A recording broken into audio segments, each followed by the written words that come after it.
और जो राम को प्रिय है, जो नारायण को प्रिय है, वो शिव को प्रिय है, और जो शिव को प्रिय है वो मेरे नारायण को, मेरे राम को प्रिय है। सबसे पहले तो हम ये समझ लें कि कार्तिक का महीना जो आता है, तो इसका नाम कार्तिक का ही महीना क्यों रखा? शंकर जी के पुत्र के नाम पर ही इसका नाम क्यों रखा?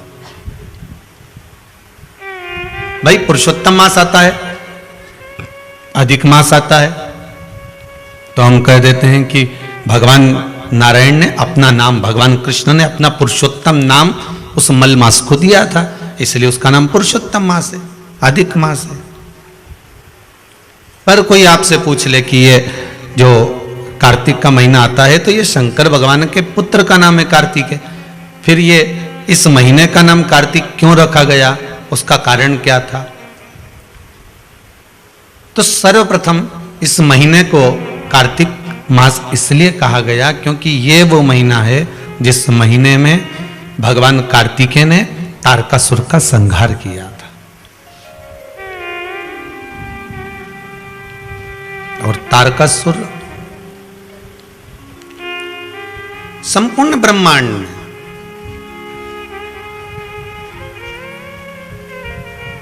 ऐसा कोई जगह, ऐसा कोई स्थान बचा ही नहीं था जहां पर तारकासुर ने अपना हक ना जमा लिया, अपना पांव जिस स्थान पर ना जमाया ऐसा कोई स्थान ही नहीं बचा था। प्रत्येक जगह पर तारकासुर की एक अपनी एक छटा बिखेर कर रखी थी। एक बात आपको पहले भी कही कि था असुर, था राक्षस, पर मन में उसके शिव बसा हुआ था, मन में शंकर थे। और फिर ध्यान देना, शक्कर गुड़ चाहे दिन में खाओ चाहे रात को खाओ, शक्कर शुगर चाहे दिन में खाओ चाहे रात को खाओ, उजाले में खाओ चाहे अंधेरे में खाओ, कोई भी खाएगा वो मीठी ही लगेगी। लगेगी कि नहीं लगेगी? क्या अंधेरे में उसका स्वाद चेंज हो जाएगा? अरे बोलो तो, होगा चेंज? नहीं। दिन में अलग स्वाद आएगा क्या उस शुगर का, उस शक्कर का स्वाद अलग आएगा? नहीं। दिन में भी वही स्वाद है तो रात्रि में भी वही स्वाद है। शक्कर का स्वाद ना दिन में बदला ना रात में बदला। शुगर शुगर थी, मीठी थी, मिठास थी और वो मीठी बनी रही है। दिन में खाई तो भी वही स्वाद है, रात में खाई तो भी वही स्वाद है, उजाले में खाई तो भी वही स्वाद है और अंधेरे में खाई तो भी वही स्वाद है। उसी तरह आपका मन नहीं है, शरीर में कष्ट है, रोग है, बीमारी है, आपका मन नहीं है तो भी आप टीवी खोलकर आस्था चैनल पर कथा श्रवण कर रहे हैं, आपका मन नहीं है तो भी आप कथा में बैठे हुए हैं, आपका मन नहीं है तो भी आप शिव जी के मंदिर जा रहे हैं, आपका मन नहीं है तो भी आप व्रत कर रहे हैं, आपके शरीर में कष्ट है इसके बाद भी आप भगवान की भक्ति धारण कर रहे हैं, तो भी आप भगवान के भजन में लगे हुए हैं। तो ये विश्वास मानकर चलना कि भले दिन में खाओ चाहे रात को खाओ, शक्कर शक्कर होती है, मिठास मिठास होती है। उसी तरह तुम बेमन से शिव की कथा सुनो चाहे मन से शिव की कथा सुनो, कथा कथा होती है, उसका फल मिलता जरूर, वो फलती जरूर है। उस कथा का फल, उस कथा का जो रस तत्व है, उसका जो स्वाद है वो आपको प्राप्त जरूर होगा।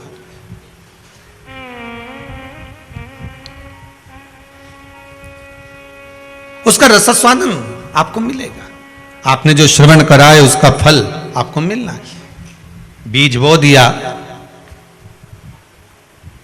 और बीज बोया भूमि के अंतर्गत, उसके बाद उसमें पानी का सिंचन दे दिया, एक बार दो बार, फिर उसने जड़ जो पकड़ी है, उसके बाद उसमें जो फल लग रहा है वो वही जान सकता। आपने तो केवल एक फल को बो दिया था, लगा दिया था, फिर उसके बाद में वो अपने आप पनपता गया, लगता गया, लगता गया। आप सब जानते होंगे, बड़े बड़े घने घने जंगल में आप जाते हैं, बड़े बड़े जंगलों में जब जाते हैं तो वहां कौन पानी देने आता है? वहां जंगल में कौन पानी देने गया, कौन बीज बोने गया, कौन गया वहां कि यहाँ पानी डालना है या बीज बोना है? फिर भी इसके बाद भी वहां वृक्ष लगे हुए हैं, बड़े बड़े फल लग रहे हैं, कहीं आंवला लग रहा है, कहीं आम लग रहा है, कहीं कुछ लग रहा है, कुछ ना कुछ प्राप्त हो रहा है, कहीं सीताफल लग रहा है, कहीं फल लग रहा है, कहीं राम फल लग रहा है, कहीं सैतूत लग रहा है, कुछ ना कुछ उसमें लग रहा है। ना किसी ने पानी डाला, ना किसी ने बीज डाला, उसके बाद भी कहीं से कोई आया था, खाकर पटक गया और वो लग गया। उसी तरह मन नहीं है तो भी अगर भगवान की कथा का रसास्वादन कर रहे हो, चित्त नहीं है उसके बाद भी अगर भगवान की कथा को श्रवण कर रहे हो। आज किसी ने एक प्रश्न भेजा है व्हाट्सएप पर, गुरुदेव एक बात बताइए कि जैसे दिवाली आ गई है, हम दीपावली का काम करेंगे और दीपावली के समय पर हम दुकान पर बैठेंगे और कथा भी थोड़ी थोड़ी सुनना है। मान लो हमारा मन कथा में, अब टीवी हमने लगा ली दुकान के अंदर, दुकान में टीवी चल रही है और हम काम में लगे हुए और कथा नहीं सुन पाए, उसका कोई फल मिलेगा कि नहीं मिलेगा? तो वो भी यहाँ शिव महापुराण में वर्णन कर रही है। वो भी कह रही है कि शक्कर रात को खाई चाहे दिन में खाई, पर मीठी की मीठी है। अंधेरे में खाई चाहे उजाले में खाई, वो मीठी की मीठी है। उसी तरह आपके यहाँ टीवी चल रही है, आस्था चैनल पर शिव महापुराण की कथा चल रही है, वो कथा अपना काम करेगी, तुम अपने कर्म में लीन रहिए, कर्म करते रहिए। वो अपना काम कब कर जाएगी ये आपको मालूम ही नहीं पड़ेगा। वो कथा कब क्रम करके चली जाती है उसका मालूम नहीं पड़ता। बस पहले भी कहा, काम करते रहो, नाम जपते रहो, पार कर देगा भोले कभी ना कभी, वो करेगा। आप अपने कर्म में लगे रहिए, भगवत स्मरण में लगे रहिए। हाँ, यदि 2 क्षण भी आपके यहां पर ग्राहक आ रहे हैं, लगातार चल रहे हैं, एक क्षण की भी सत्संग की आवाज आपके ग्राहक पर, आप पर, परिवार में किसी व्यक्ति पर पड़ जाती है, तो उसका सुख आपको ही तो प्राप्त होगा, कहां दूसरे को मिलेगा। उसका एक आनंद अपने को ही प्राप्त होगा, दूसरे को नहीं। महाराज, तारकासुर था राक्षस, असुर था। जब तारकासुर को आते हुए देखते थे तो ब्रह्मदेव खुद भी चले जाते थे, ब्रह्मा जी सामने खड़े नहीं होते थे। तारकासुर को आते हुए देखते थे तो भगवान विष्णु भी वहां से चले जाते थे।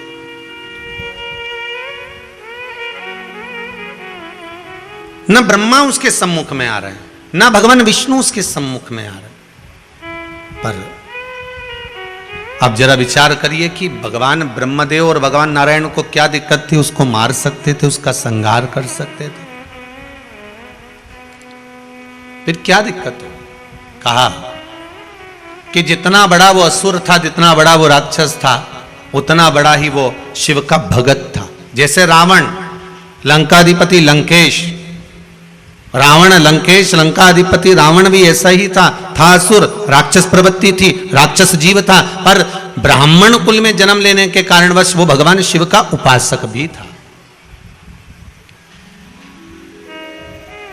वो भगवान शंकर का उपासक भी है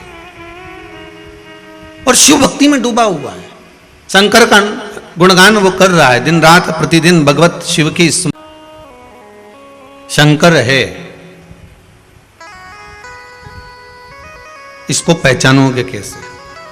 चलो आज बहुत विचित्र कथा निकली है तो वो भी अपन सुनी लें। कार्तिक महात्म में अगर मालूम पड़े आपको, ऐसा ज्ञात हो कि मनुष्य के भीतर शिव है, इसको कैसे पहचानोगे? बोलो जरा जल्दी जल्दी। अब कोई मांग में सिंदूर भर ले तो पहचाना जाए कि ये शादीशुदा है। पाँव में बिछुड़ी पहन ले तो मालूम पड़ जाए कि शादीशुदा है। हम ना मंगलसूत्र पहनी हो, ना बिछुड़ी पहनी हो, ना मांग भरी हो, तो और वो निकल कर जाए तो उसको कौन पहचानेगा कि ये शादीशुदा है? तो हो सकता है कोई आपसे कह दे कि हम कैसे मान लें कि आपके अंदर शंकर है? पहले प्रकट करके दिखाओ। भाई पत्थर में अग्नि है तो घर्षण करा, अग्नि प्रकट हो गई। लकड़ी में अग्नि है, लकड़ी को घर्षण करा, अग्नि प्रकट हो गई। शरीर में अग्नि तत्व है, घर्षण करा, हथेली गर्म हो गई।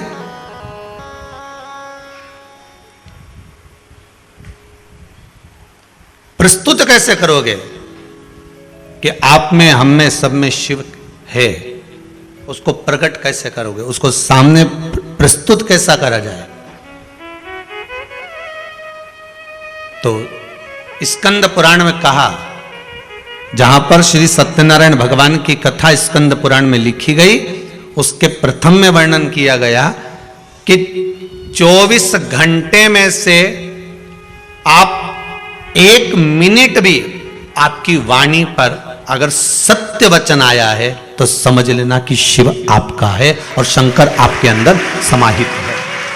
24 घंटों में से केवल 1 क्षण भी आपकी जिह्वा पर सत्य आ गया तो समझ लेना कि शिव प्रगटा है, शिव सामने प्रकट हुआ है, शिव साक्षी में आया है।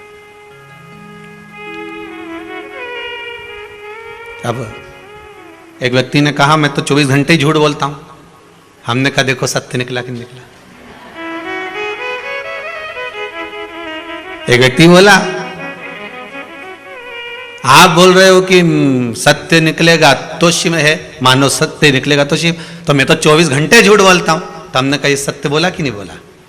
सत्य तो होएगा, मतलब शिव तत्व प्रत्येक जीव के अंदर है, प्रत्येक मानव के अंदर, चलाचर जलचर थलचर वायुचर जितने जितने हैं उसमें सब में प्रकट है।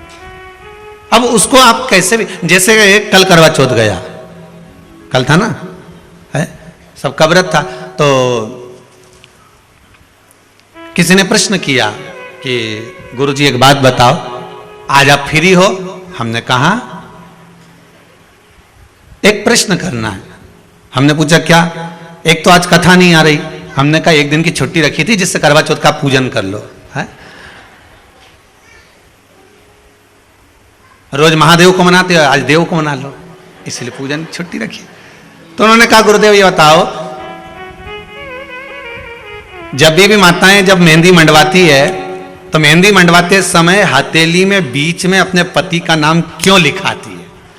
मैंने कहा इतनी सी बात के लिए तूने मैसेज करा, ये तो तू कैसे भी पूछ लेती, अपने रिश्तेदारों से पूछ ले, परिवार में किसी से पूछ ले कि हथेली पे पति का नाम क्यों लिखा। तो कहनी हमने पूछा पर सही जवाब नहीं मिल रहा। हमने कहा सही जवाब बस इतना सा है कि नारी मेहंदी मंडवाती है तो हथेली पे अपना पति का नाम इसलिए लिखवाती है कि पति मेरी मुट्ठी में रहे। अब उसमें इतना टेंशन लेने की क्या जरूरत? उसने अगला मैसेज लिख के फूल बनाया और हाथ जोड़ के लिख दिया श्री शिवाय नमस्तुभ्यम। इतना भारी तो कोई प्रश्न ही नहीं था।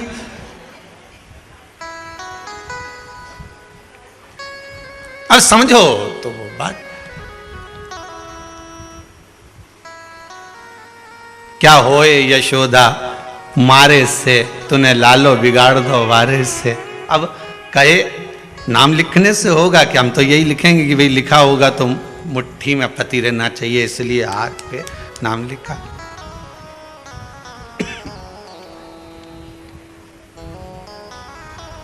नहीं तो कई हैं, यहां शंकर जी का नाम लिख लो, यहां लिख लो, यहां लिख लो।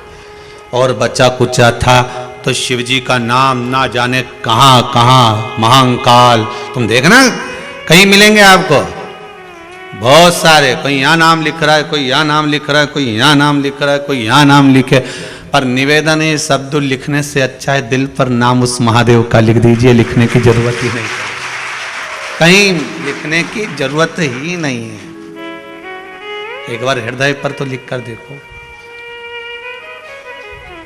मुख में हो राम नाम, राम सेवा हाथ में, तू अकेला नहीं प्यारे राम तेरे साथ।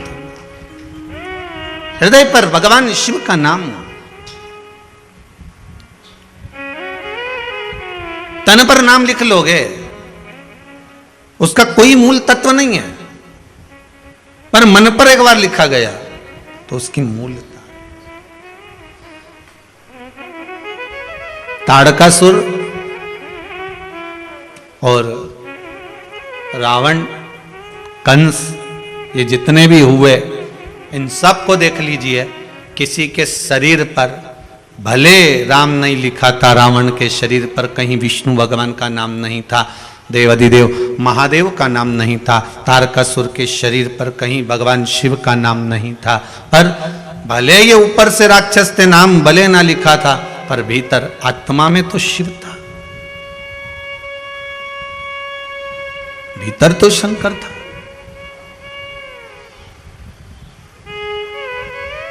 और एक बार शिव अगर भीतर समाहित हो गया, मेरे देवाधिदेव महादेव एक बार अगर आपके भीतर समाहित हो गए,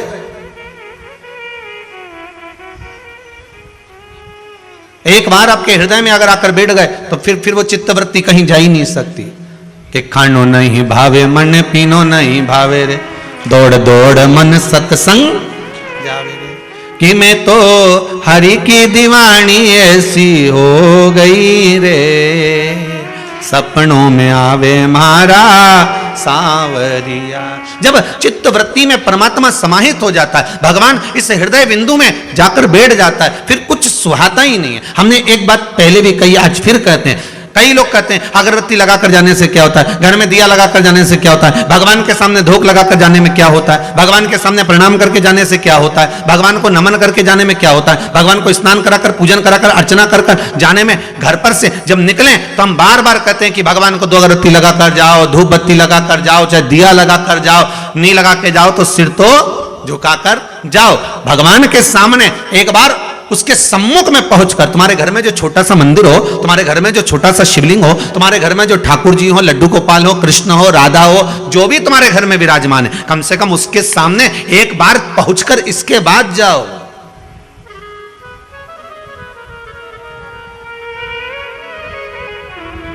पीटी उषा दौड़ में पहले निकलती है।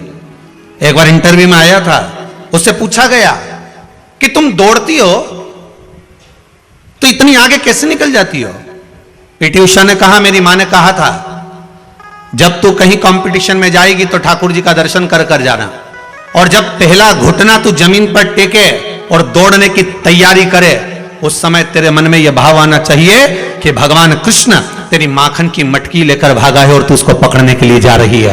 पड़ोसी को मत देखना, बस कृष्ण को देखना, और कृष्ण को पकड़ने के लिए जाएगी तो यह पक्का है कि दुनिया के लोग पीछे रह जाएंगे, तू आगे निकल जाएगी। और वही करती है वो।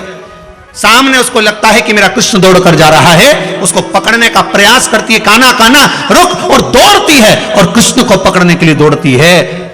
तो कब मंजिल सामने आ जाती है मालूम नहीं पड़ पाता। उसी तरह हमारा शास्त्र कहता है, हम जब भगवान के सामने धूप लगाकर, अगरबत्ती लगाकर, धूपबत्ती लगाकर, दिया लगाकर हम किसी भी कार्य के लिए जा रहे हैं, चाहे दुकान पर जाओ, व्यापार में जाओ, सर्विस पे जाओ, नौकरी पर जाओ, व्यवसाय में जाओ, तुम भगवान के आगे धूप लगाकर जा रहे हो, तो यह सिद्धता है कि तुम्हारा जिस दिन भर का कर्म होगा वो सफलता की ओर बढ़ते चले जाएगा। ये पक्का है।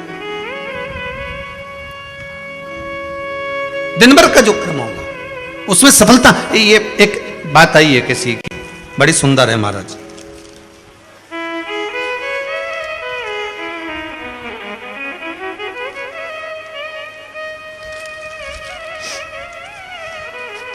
लिफाफे का कागज है, हो आधा लिफाफा उनके पास में ही है।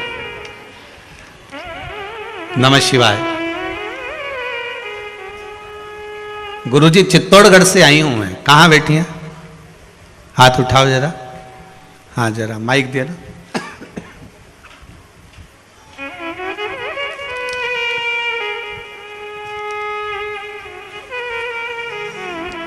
चित्तौड़गढ़ से आई हैं आप, पुष्पा जी मुंदड़ा। नमः शिवाय। श्री शिवाय नमस्तुभ्यम। कहाँ से हैं? चित्तौड़ से। चित्तौड़गढ़ में कहाँ से हैं? चित्तौड़गढ़ सिटी से आई हूँ। जी जी। क्या बाबा ने कृपा कर दी? मेरे बेटे की जॉब लग गई। नवरात्रि में आई थी मैं, फर्स्ट दिन नवरात्रि में आई थी। अभी नवरात्रि में? हाँ। पहले दिन आई थी? हाँ जी। और आके सुबह शाम को चली गई और बोल के गई यहाँ, उसकी जॉब लग गई। कल आज ज्वाइन किया उसने जी। कल मैं वापस निकल गई आने के लिए। बाबा की कृपा हो गई। हाँ धन्यवाद बेटी। अब नवरात्रि के पहले दिन से आज कितने दिन हो गए? अंदाजा लगाया जाए ज्यादा ज्यादा 20-22 दिन, 24 दिन, 25 दिन से ज्यादा नहीं। और श्रीमती पुष्पा जी मुंदड़ा को बहुत बहुत बधाइयां देते हैं जो आपके बेटे का जॉब लगा। बाबा की कृपा हो। केवल विश्वास। आप आए भगवान के प्रति आपका भाव जागृत हुआ, आपने नमन किया। केवल यहीं से मतलब नहीं, हम तो कहेंगे कि प्रतिदिन अगर आप भगवान के सम्मुख से आप निकल कर जा रहे हैं, किसी कार्य के लिए जा रहे हैं, तो भगवान को नमन कर कर जाइए, उससे नयन मिलाकर जाइए, नयन मिला। एक पत्र और है, बड़ा सुंदर है महाराज।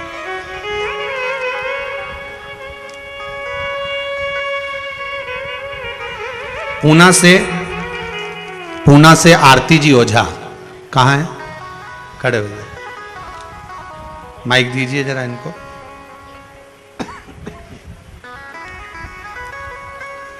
शिवाय नमस्तुभ्यम महाराज श्री शिवाय नमस्तुभ्यम। आपने लिखा है आरती जी ओझा श्रीमती जी। पूना से कहाँ से हैं आप? जी पिंपरी से। पिंपरी से हैं। बाबा ने क्या कृपा करी?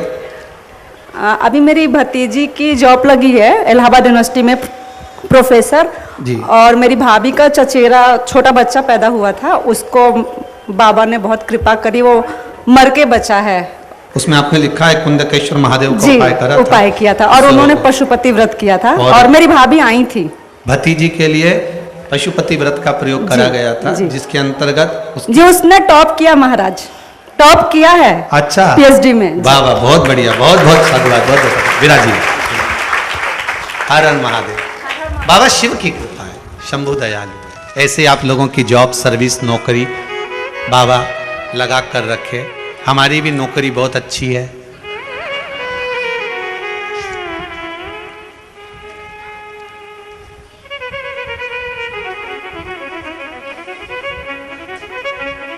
मेरी तनख्वाह भी कुछ कम नहीं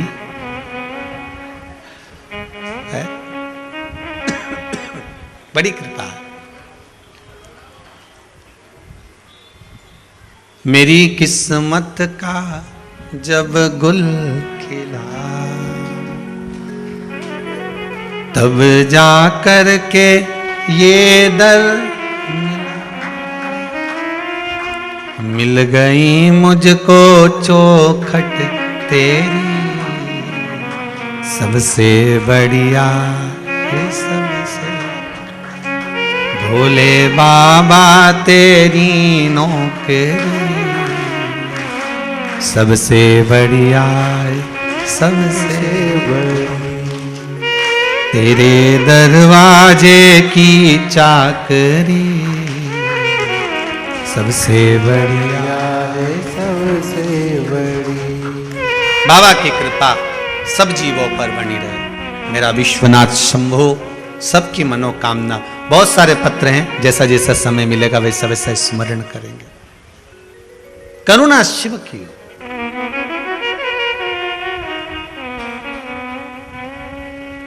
कैसे भी जपो, घर से निकलते समय, अपने भवन से निकलते समय एक बार भगवान का दर्शन कर कर निकलो। घर में जो मंदिर हो, देवालय हो, पूजन का स्थान हो, उसको प्रणाम कर कर निकलो। ज्यादा कोई नियम नहीं ले सकते, तो एक नियम तो ले लो कि मैं सुबह निकलूंगा तो सबसे पहले भगवान का दर्शन करके प्रणाम कर कर, अगरबत्ती लगाकर, दिया लगाकर, धूपबत्ती लगाकर तब निकलूंगा।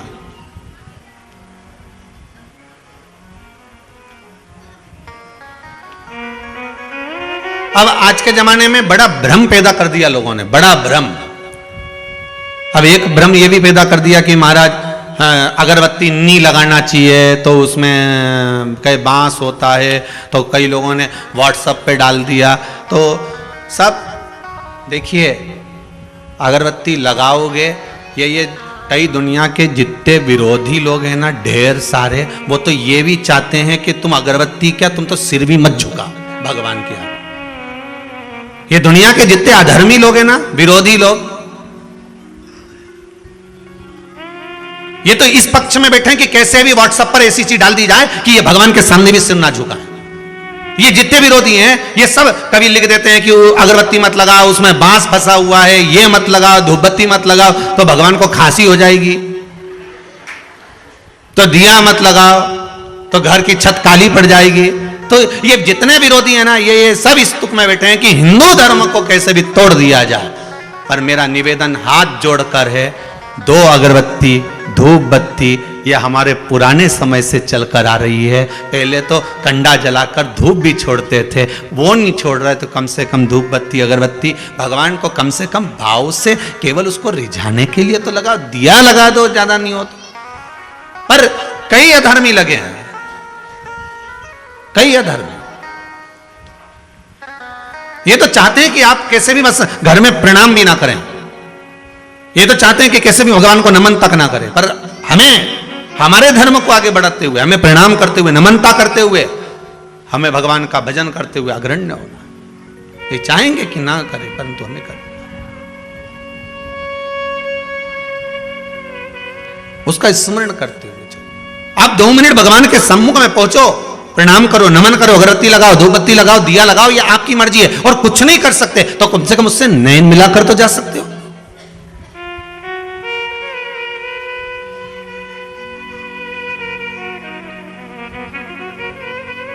नैन लड़े त्रिपुरारी से, मैं उनकी हो गई, मेरे मन में नहीं है धीर, सखीरी काशी जाऊंगी, मुझे उठे विरह की पीड़, सखीरी में काशी काशी जाऊंगी, जाके गंगा नहाऊंगी, मैं काशी जाऊंगी, जाके गंगा नहाऊंगी, मेरे मन में नहीं है धीर, सखीरी में काशी जाऊंगी। छोड़ दिया मैंने खाना पीना तेरी याद में।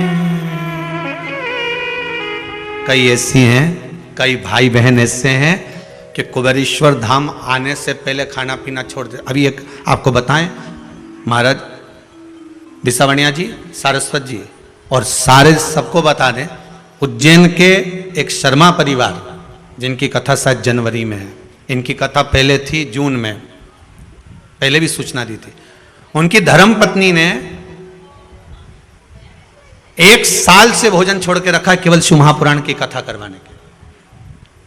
अच्छा कथा देवी दी थी, पर भगवान भोलेनाथ जी जाने क्या परीक्षा लेना, कथा दे दी, बीच में आ गया कोरोना। अब तो भी वो व्रत कर रही थी। और इस वर्ष कथा की तारीख दी है, तो अब उनकी पत्नी अन्न छोड़ी थी, अब की बार उनके पति ने भी अन्न छोड़ दिया कि जनवरी तक जब तक कथा नहीं हो जाए मैं अन्न नहीं खाऊंगा। हो सकता फिर आगे बढ़ गई तो जरा सोचिए, छोड़ दिया मैंने खाना पीना तेरी याद में। और दोनों पति पत्नी ने अन्न को छोड़ दिया, दोनों पति। वो कथा भी आस्था चैनल पर लाइव आएगी उज्जैन से, जनवरी के महीने में रहेगी। और उज्जैन के आसपास के जितने गांव हैं सब टूटी पड़ो, आ जाओ, दर्शन करो, आनंद लो, कथा सुनो, महाकाल दर्शन करो और शिव महापुराण की कथा सुन लेना। जनवरी में है, तारीख हम बता देंगे कल देखकर। क्या 17 जनवरी है, 17 जनवरी से है वो कथा उज्जैन में। अब विचार करिए कि भाव कितना शुद्ध होगा। नहीं तो आज तक ऐसा कहीं सुनने को नहीं मिला कि साहब मैं जब तक कथा नहीं होगी तब तक मैं अन्न छोड़ दूं, पर दोनों पति पत्नी छोड़कर बैठे। छोड़ दिया मैंने खाना पीना तेरी याद में, अब मेरे नैनन बरसे नीर, सखी में काशी जाऊं, मेरे मन में नहीं है धीर, सखी में काशी जाऊंगी, काशी जाऊंगी, सखी में गंगा नहाऊंगी। बस भाव शुद्ध हो, भगवान को मिलने में देरी नहीं लगती। आप उसको बुलाओगे, बस यही कथा कर रही है। एक क्षण, आधा क्षण, 1 मिनट आप भगवान के सामने थोड़ा सा ठहर कर दर्शन कर फिर जाइए।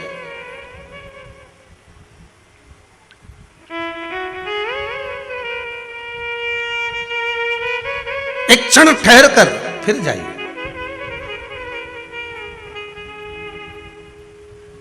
दो मिनट हम भगवान का दीदार, हम भगवान का दर्शन क्यों ना कर लें।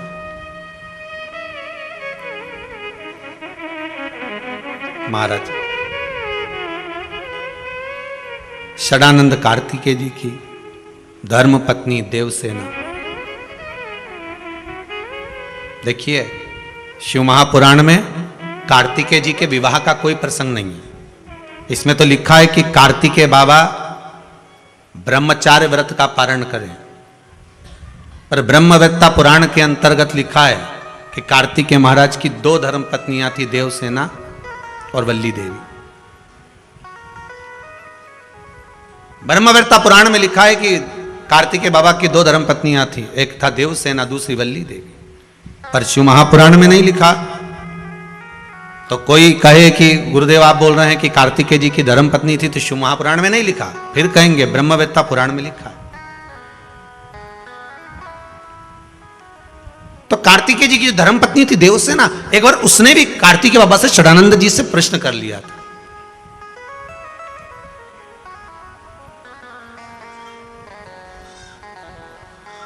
स्वामी, देवसेना बोलती थी स्वामी, इसलिए आज भी आंध्रा में कार्तिकेय बाबा को स्वामी ही कहा जाता है। कई लोग उनको अयप्पा स्वामी भी कहते हैं, श्री स्वामी भी कहते हैं।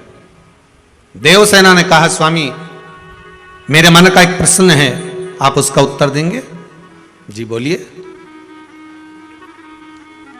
क्या हुआ, क्या चाहती हो? देवसेना ने कहा प्रभु जी, सारी दुनिया के लोगों के एक मुख होता है, दो मुख होते हैं, किसी का 10 मुख भी होता है, पर आपके 6 मुख क्यों हैं? कारण क्या है षडानंद कार्तिकेय आपके 6 मुख का? भगवान कार्तिकेय महाराज ने अपनी धर्म पत्नी देवसेना से कहा, देवसेना सुनो, मेरे 6 मुख ये मुझे गंगा जी की देन है। जब मेरा जन्म हुआ था तब मैं 6 भागों में प्रकट हुआ था, पर मेरी माताओं ने, कृतिकाओं ने, संतों की धर्म पत्नियों ने मुझे एक कर दिया। मुख 6 रखे हैं, शरीर एक कर दिया। तो प्रभु जब माता कृतिकाओं ने आपके शरीर को एक कर दिया था, तो मुख को एक करने में क्या दिक्कत थी?